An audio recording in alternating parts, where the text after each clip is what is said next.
আপনারা দেখছেন news now, খবরের নতুন ভাষা। উত্তর ত্রিপুরার কৈলাসহর মাছ বাজার সংলগ্ন এলাকায় বৃহস্পতিবার রাতে ভয়াবহ অগ্নিকাণ্ডের ঘটনায় ছড়িয়েছে চাঞ্চল্য। বাজার সংলগ্ন একটি পরিত্যক্ত জমিতে জমে থাকা শুকনো আবর্জনায় আগুন লাগে। মুহূর্তের মধ্যে আগুন ছড়িয়ে পড়লে বাজারে কয়েকশো কাঁচা ও পাকা দোকান ভস্মীভূত হওয়ার আশঙ্কা তৈরি হয়। খবর পেয়ে দ্রুত ঘটনাস্থলে পৌঁছে আগুন নিয়ন্ত্রণে আনে দমকল বাহিনী। ব্যবসায়ী ও স্থানীয় বাসিন্দারাও সহায়তা করেন আগুন নেভাতে। এই ক্ষেত্রে বড় ধরনের ক্ষয়ক্ষতি বা হতাহতের খবর নেই বলে জানিয়েছে স্থানীয় প্রশাসন। এখানে হঠাৎ করে আমরা উপর থেকে বইটাছে, মানে এখানে আগুন জ্বলতে আছে, দূরে আইছি আমরা, এদিকে আগুন জ্বলতে। এটা কিসের জায়গা?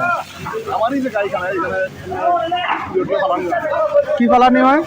কিছু ফালানি হয় না, মানে এমনি যেখানে খালি জায়গা, পরিত্যক্ত জায়গা। পরিত্যক্ত জায়গা। তো আজকে যে আগুনটা দেখা গেছে কিতার মধ্যে লাগছে, জাবরাত নেই? এটা ওই যে মানে শুকনা পাতা টাতা আছে, হ্যাঁ। ওই যে শুকনা যে একটা মাছটা আছে টিপুতে লেগে। আচ্ছা, তো মনে করতেছেন কিতা যে কিভাবে আগুনটা লাগতে পারে মনে করেন? বলতে তো পারতাছি না, এখন কেউ কি এখানে কিছু ফালাইলো বা এগুলো, এখান তো এমনি তো আর আগুন লাগার কথাই নাই। বুঝছে। আপনার নামটা? শুভেন্দু পাল। ধন্যবাদ।